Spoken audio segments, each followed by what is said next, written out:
Good evening, and thank you to everyone who came tonight. I should probably warn you that I'm about to speak for several consecutive minutes, and if you need a moment to step out and recover from the shock, feel free to do so. This is weird, not only because I'm loud enough to be heard throughout the entire room, but because something so central to my life is about to officially become a memory. I was the kid who actually used my planner from the school. I was the naive middle schooler who was amazed that people would be so rebellious as to use their phone in class. I was the student who went home and read the textbook. I was, in every way, the model scholar who always finished my homework, studied for every test, and pushed as far as I had to go to earn that coveted 100 on every assignment. But I was also the person who stayed up at night trying to rewrite the school system in a futile attempt to reconcile my real perspective with the ones I expressed on exams. I wasn't frustrated with the people involved in the school, but with what the curriculum asked of us all. School was some intimidating game of truth or dare. We could either offer the one response deemed correct, or be so reckless as to allow our actual thoughts to penetrate our answers. We have lived in the standardized world for too long. Those of us who dedicated at least part of ourselves to the American school system may only know how to write according to a rubric and not according to the actual thoughts we hold.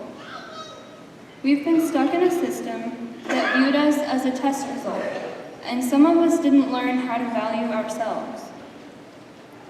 It's taken many different forms, but no matter its disguise, standardization has been with us always.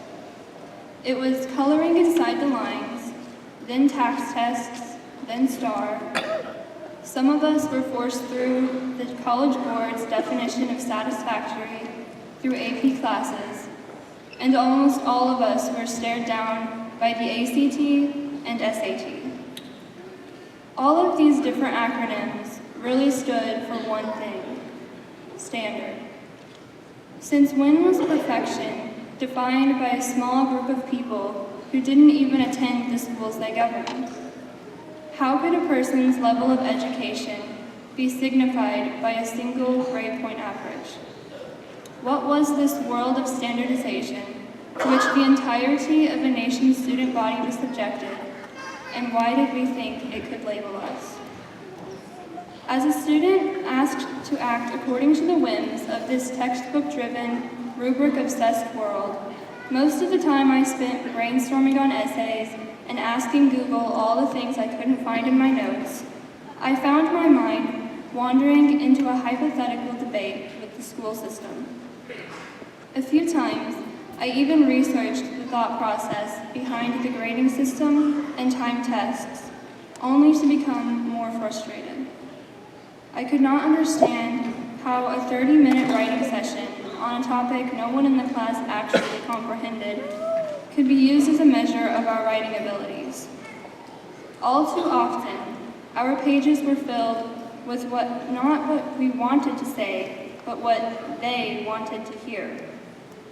Every subject in school was guided by molding our thoughts into something that resembled the sample responses released from testing agencies. With the exception of a few projects that allowed for creativity, whether or not we were exceptional, average, or just short of satisfactory was decided by a single numerical scale that claimed to know us all. The thing is, we are not the same. I am not going to go into how we're all so special in our own ways and lay before you all the wonderful cliches of life, but I do want to point out that those cliches exist for a reason. No matter what the American school system told us, we know, somewhere underneath the test results and parent portal alerts, that our success depends on the effort we put into our work, not the grade that comes out of it. If your math homework came back stained with a grade lower than 100, maybe that was because calculations are not your specialty, not because you are a bad student. When the answer key scolded you for not choosing the most correct answer, or the clock ran out before you had time to fill in those last letters, or the test told you your writing style was not completely flawless, maybe you didn't actually do anything wrong. Just because we didn't always meet the criteria to fulfill one version of perfection does not mean we lacked skill, dedication, or potential. School is not a measure of intelligence. Report cards are not fortune tellers. What we achieved or did not achieve in the eyes of the school system is not everything. Our teachers did not deprive us of knowledge, and we are not victims of some completely corrupted institution. But hopefully, as we step out of the realm of standard into what is commonly referred to as the real world, we can finally write the words we want to say, research the topics we care about, and categorize our achievements not by test subject, but by impact. Let us take off the masks we've been asked to wear for so long and go do what we need to do, not what somebody else decides for us.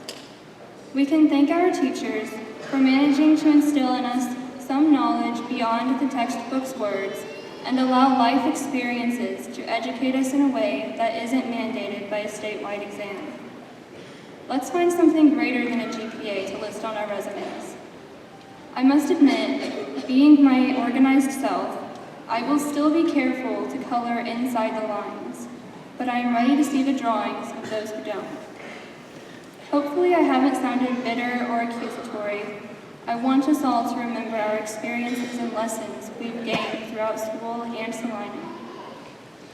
But when we pack our bags for bigger places, instead of an all-encompassing standard, let's bring our own versions of perfection and work for our own definitions of success, making sure to focus on dedication, perseverance, and effort.